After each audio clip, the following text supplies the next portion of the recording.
I just want to let you know we're getting started here in about 2 or 3 minutes with the webinar. If you could go ahead and let us know where you're joining us from in the right-hand side on the general tab, the general chat tab.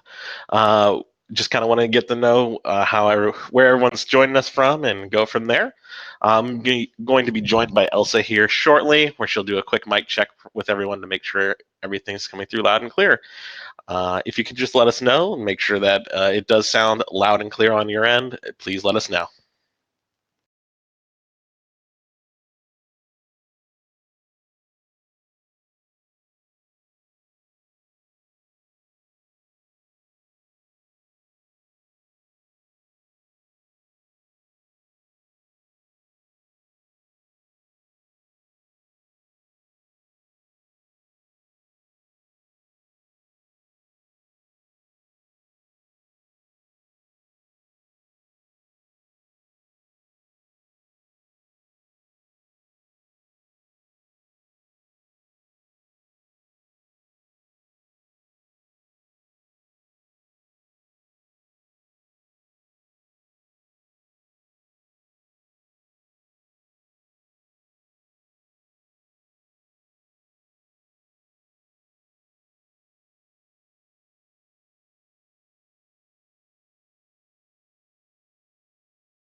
To get started, I want to make sure everyone can hear me loud and clear before we get rolling on the webinar. Elsa, are you there as well, just so we can get your mic checked and make sure everyone can hear you loud and clear? Yes, I'm here. All right, can everyone hear Elsa? Just let us know in the chat if you can. And once I get all clear that you can hear her, we'll get started here.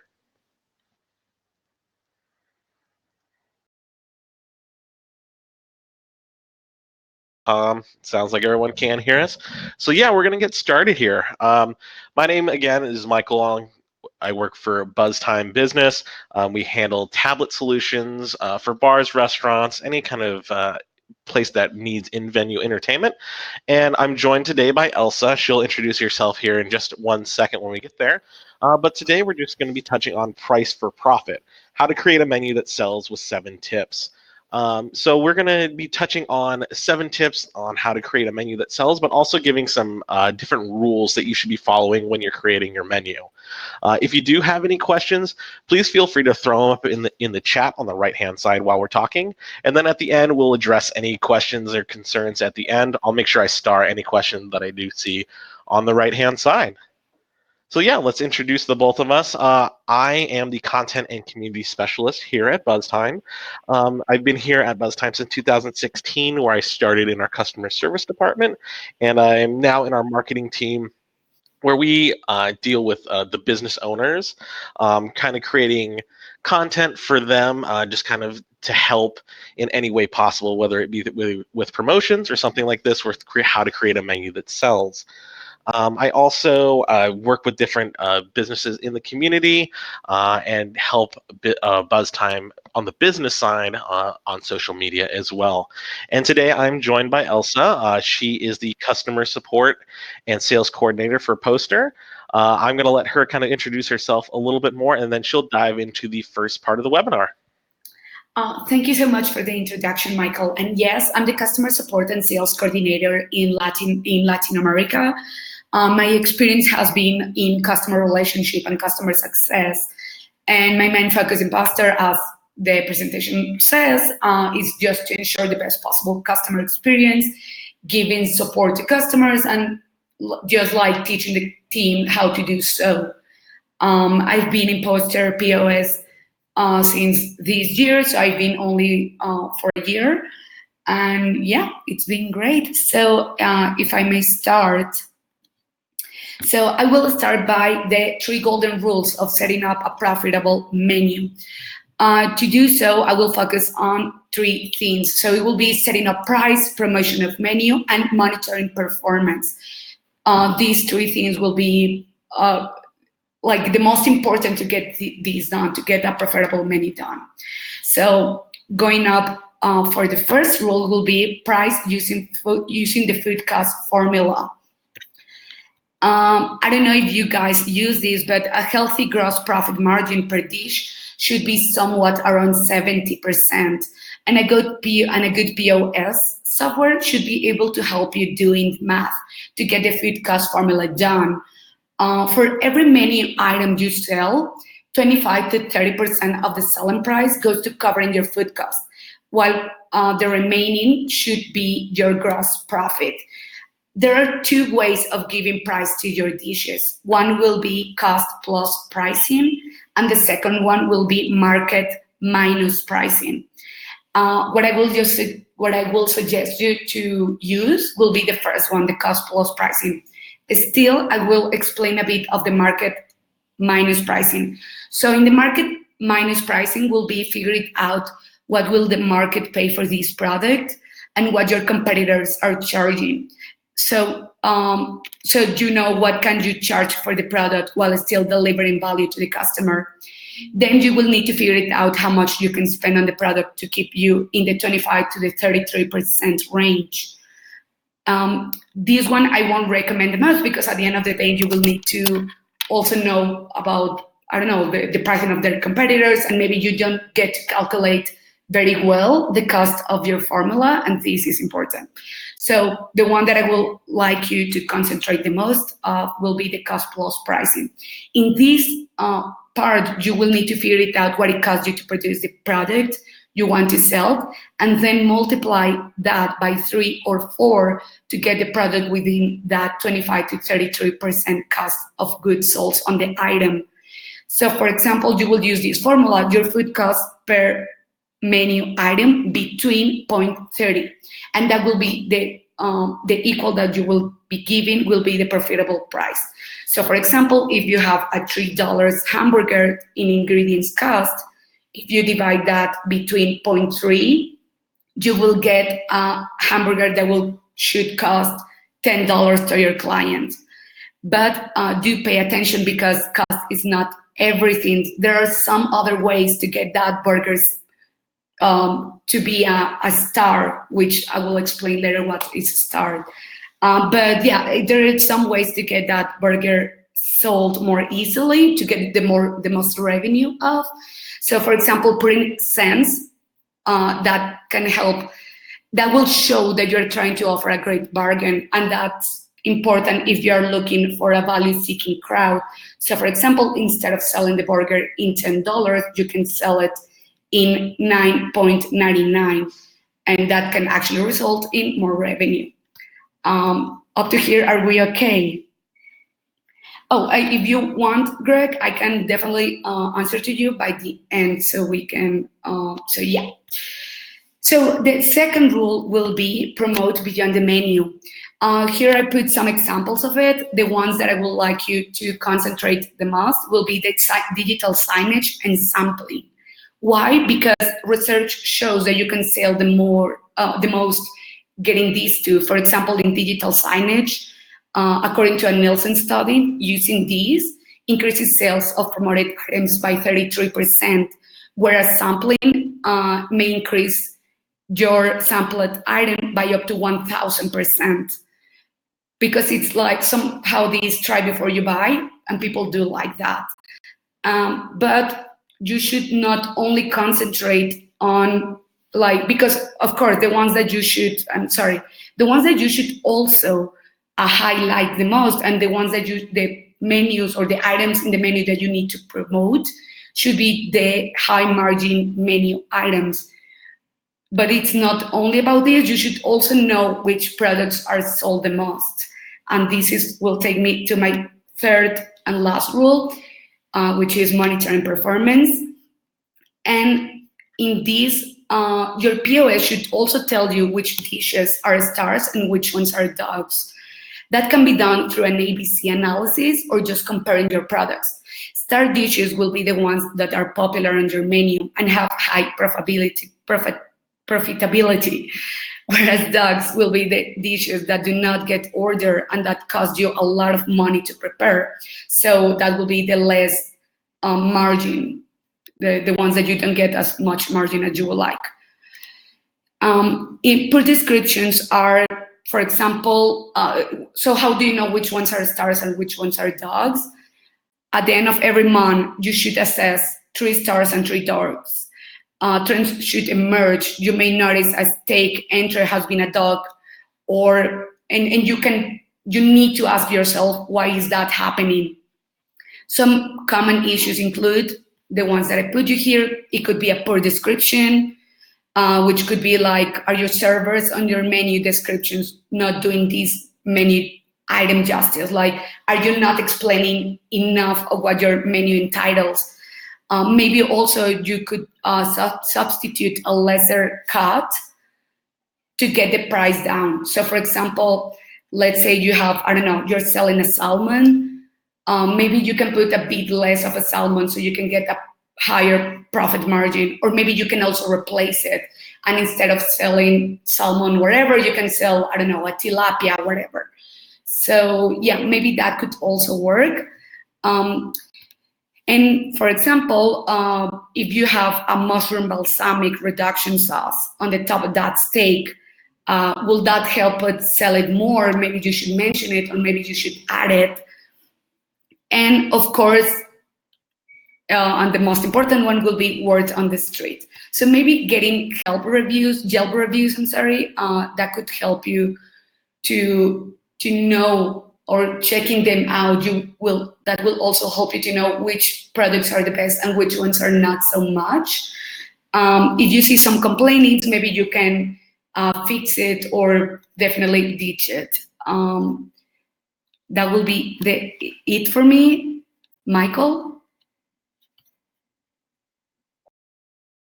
First part, I actually wanted to touch on Greg's question. I wanted to see if that would be something you could even just touch on right now before we move on to the design secrets, because I just think it's probably maybe a good time to touch on that.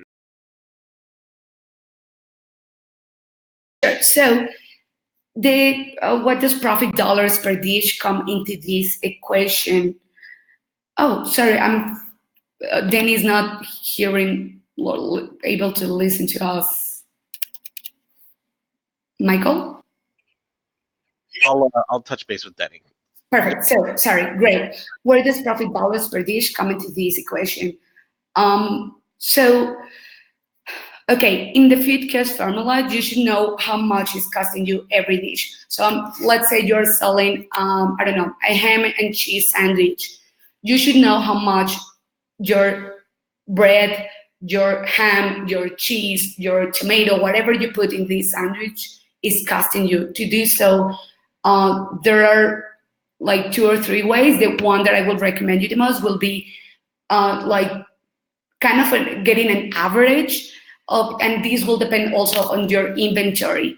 So you should also pay attention to your inventory quite often, because if your usual provider changes the price of the tomato, that could also result in a change in your food. I don't know if that kind of answers your question.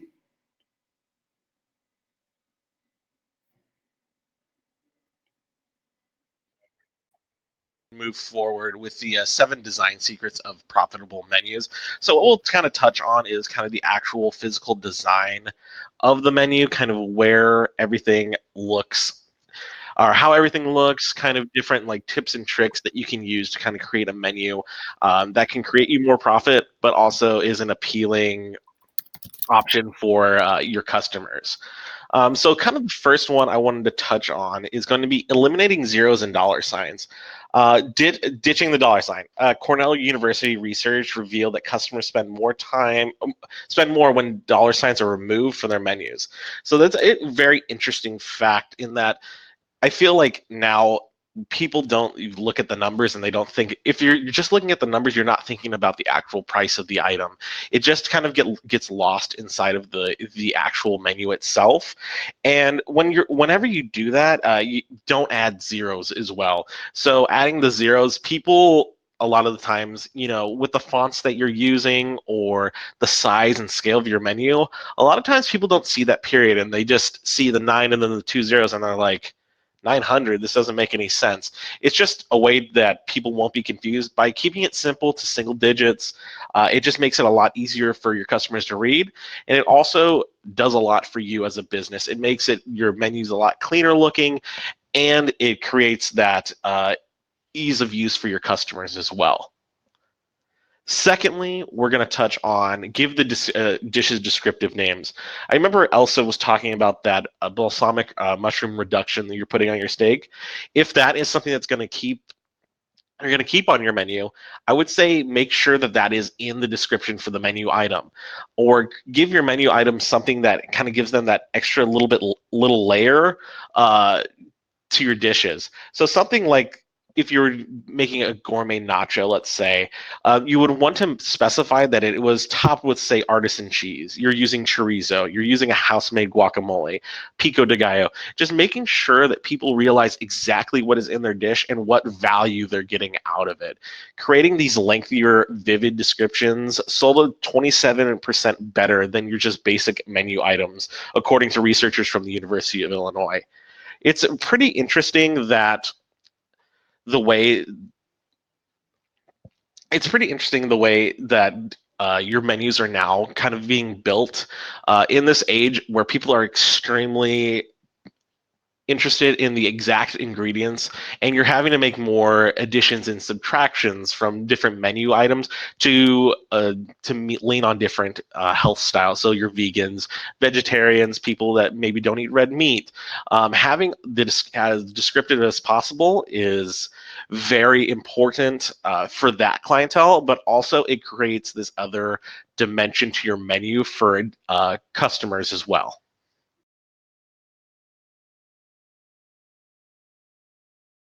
Listening. Just so you are aware, we will be posting this full video at the end on YouTube.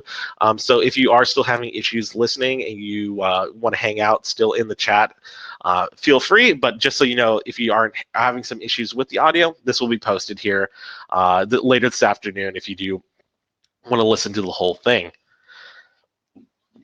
Moving on, I'm just going to move on to number 3. Number 3 is use the magic of 9.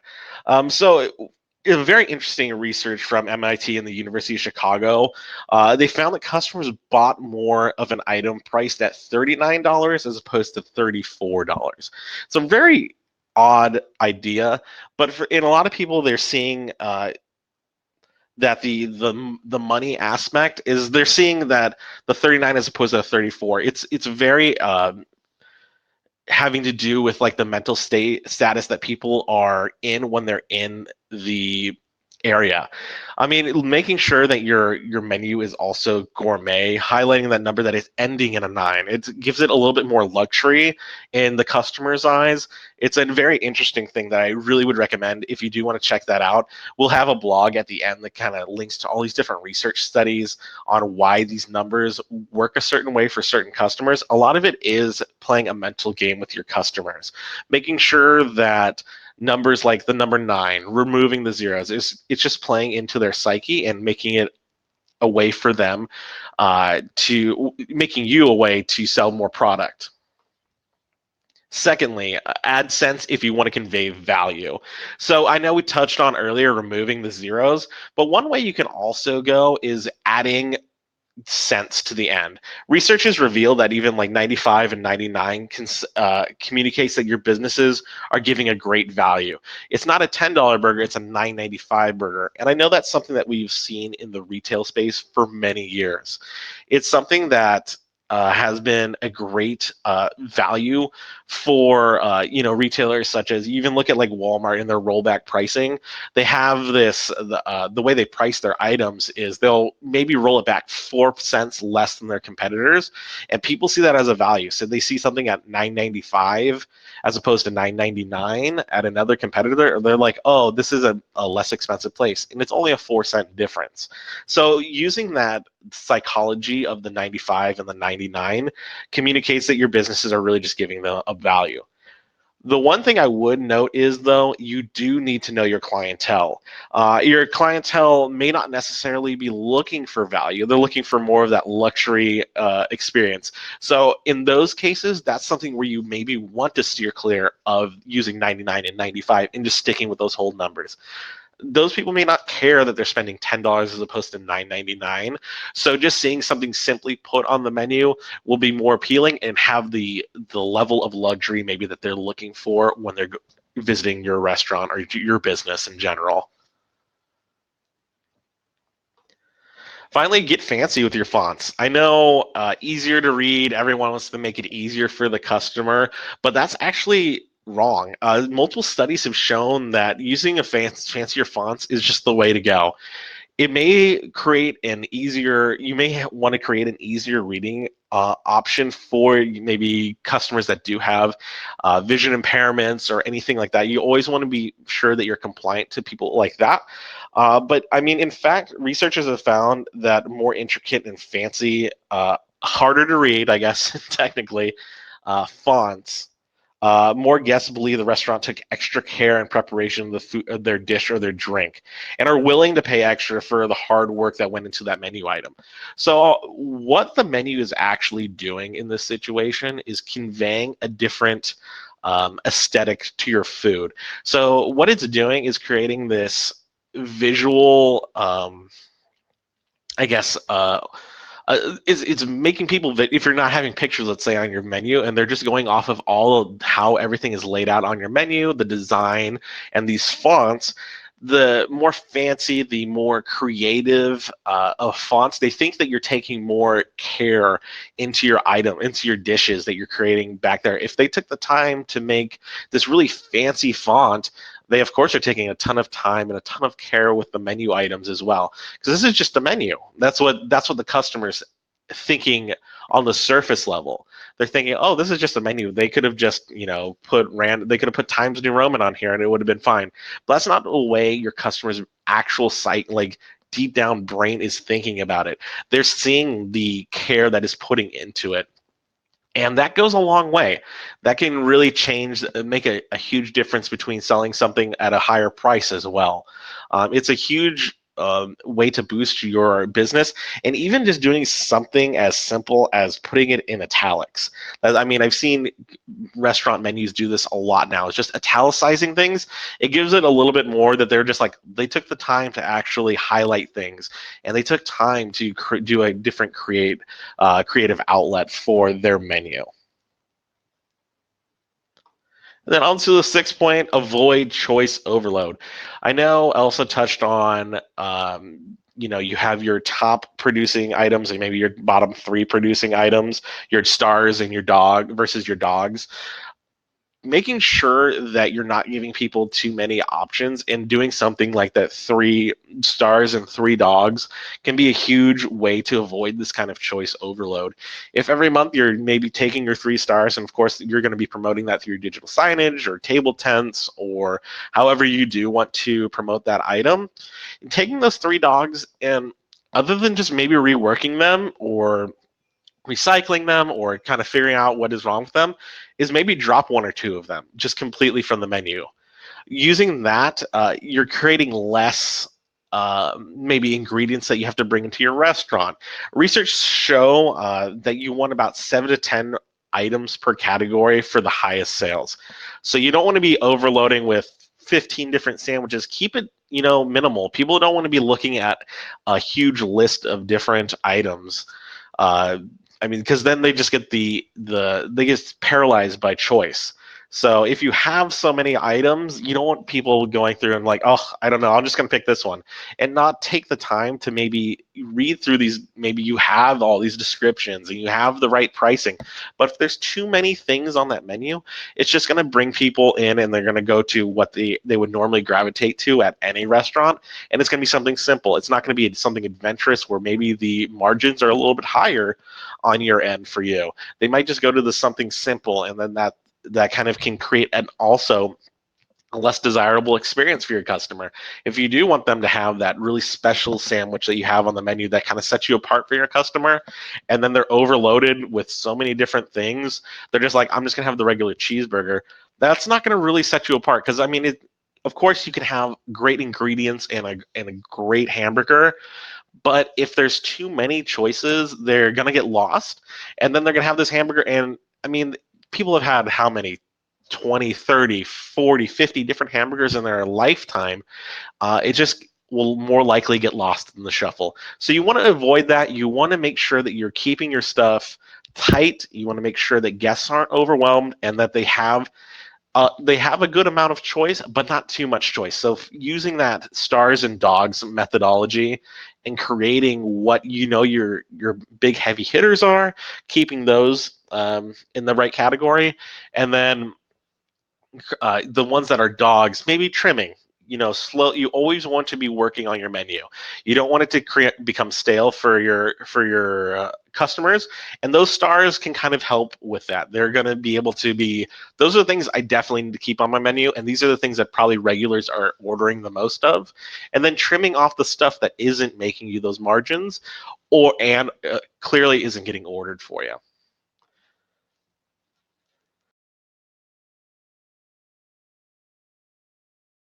To touch on one other thing is don't list your items by price.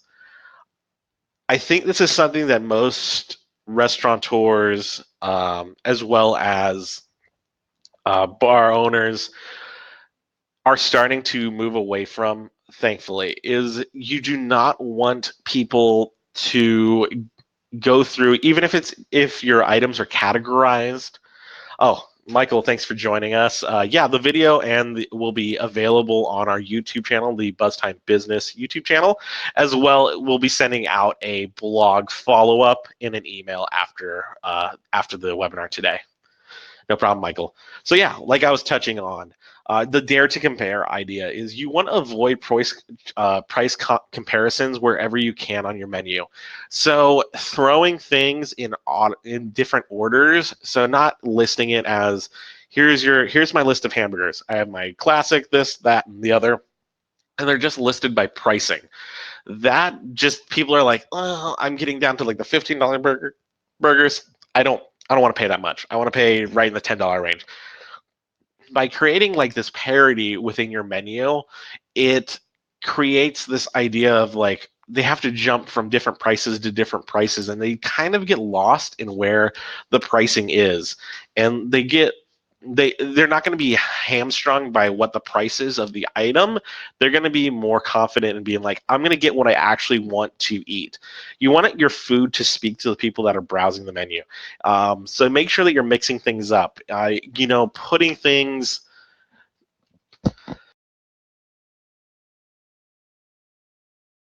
right areas. So if you do want to categorize things by, meal type, so sandwiches, salads, entrees, different things like that, that's totally fine. But don't get stuck in the rut of being like, hey, this is how everything works. We want to make sure that everyone knows kind of where everything fits in. Create this kind of area where they're looking through all the descriptions and they have to see what the value is in each item that they're looking at on the menu. You want your patrons to kind of browse the menu. That's the whole point of having the menu. You want them to browse and find things that they really want. And by doing this outside of the price, people that kind of takes it out the window. People aren't thinking about the price then. They're just thinking about what they want to eat, and that is what you want to be focusing on as a restaurant owner. You want to be focusing on people finding the things on your menu that you want them to have, as well as creating these things, the ones that are your best sellers, you want that to be highlighted. You want people to be gravitating towards those things, as opposed to worrying about prices and things like that. And that's going to be everything kind of that we have for you guys today. Like we touched on, also touched on the golden rules of your of your menu, kind of what you should be following when you're trying to create the perfect menu for you in your business. I touched a little bit more on the design secrets, kind of different tricks and tips that you can use when it comes to designing your menu, things that you can do differently, and maybe a few things that can kind of change up the way that you go about designing your menu in the future. My big thing that I will focus on is knowing your base. When you're designing your menu, you want to make sure that you're picking a menu type and not using all these different tips that I gave you, but knowing who who the people are that are coming into your restaurant or your bar, and making sure that they know exactly what they're looking. Make sure you know exactly what they're looking for. So using the right types of these tips is very key. So yeah, I think that's basically everything that I had for you guys today. I wanted to thank Elsa and Poster for joining us for this webinar today. We really appreciate having them here and answering any questions. So what I'll have you do, I will go ahead and add Elsa to the call. And so yeah, if you guys have any questions, please go ahead and ask them away on the right-hand side. We'll hang out for another maybe, let's say 10 minutes, just so we can get any questions that you guys have. Give me 1 second. I'm reading Michael's question here. Send a link to the YouTube copy. Unfortunately, no. The YouTube will take some time. We'll have to edit this down as well as get it uploaded to the YouTube. So usually right around this afternoon is when it will be uploaded. So I do apologize for that. But yeah, we have one thing that I will note is that we do have our YouTube channel for BuzzTime. It's BuzzTime Business. We do a webinar every month. So this month we had a lovely poster partner. So every month we try to do something a little bit different for business owners. And yeah, if you want to go check those out, it's youtube.com /BuzzTime Business. Elsa, do you have anything that you wanted to plug for Poster? Thank you so much, Michael. Yes, I'm actually I will post a link, just posted actually, on how to calculate how food cost is calculated. You can check it out. This is also for you, Greg. So I hope this helps you to calculate your food cost and then go, and therefore to price your menu. But yeah, if you have any questions, please do feel free to reach me out either to my email or to the Poster phone. There is always like there will always be someone who will be able to help you. So yes, thank you so much for this opportunity, Michael. It was great. I said, we'll just be hanging out for another, I would say, 5 to 10 minutes. So if there is any questions that anybody does have, please feel free to throw them up in the general section, and I'll be happy to, either Elsa or I'll be happy to answer them for you.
Appreciate it. I'm actually going to link in the chat over to the right just our YouTube channel, so you can go ahead and check this out when it does get posted. Like I said, it should be posted this afternoon. If not, I would check back on Friday to see if you can, if you want to touch on that. Speak about tablet menus for the handicap. So yeah, tablets are a no problem, Patrick. So tablets are a great option when you are trying to convey, a different menu setup. They're a lot easier to utilize as opposed to your, paper menu. You also don't have to worry about the waste. And even for people that are handicapped that maybe have a tough time reading, tablets can be a great option because you can customize the way that the menu looks, and it can create an easier user experience. I've even seen some where they do have some sort of handicap mode, so they basically turns their finger into a magnifying glass, and it makes it easier to read different menu items. So we did not touch on that during the webinar, but yeah, it's a great option. for people that are handicapped. Tablets are, I think, a great option for, if we are a technology company, so we do offer tablets mostly for entertainment. We did used to offer them for menus as well. So that is still an option that you can use for buzz time. We'd have like a menu system as well as you can play entertainment and games. It's a great way to engage your customers. But I hope that kind of answered your question, Patrick. If you do have any follow up, go ahead and type it in the chat.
If anybody does have any further questions, feel free to reach out. And if you don't want to ask it in this forum, feel free to email either Elsa or myself. It's going to be Barretta at joinposter.com. And then you can reach me at michael.wagner@buzztime.com. Our phone numbers are listed under there as well. If you do want to reach out to someone via phone, feel free. Yeah, if you do have any other questions, I'm just going to hang out for another minute or two and go.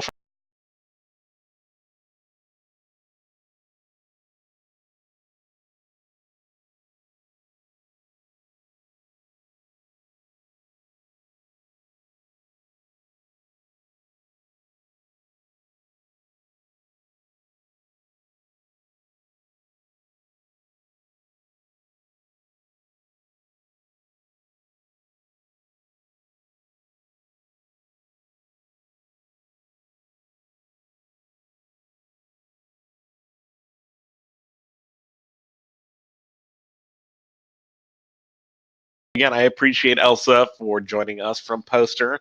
And I want to thank everybody who attended the webinar today. Please stay tuned to our YouTube page for any further webinar content, as well as your emails as well on further webinar opportunities. We should have another one coming up here in just a couple of weeks. So have a great rest of your day, everyone, and we'll catch you next time.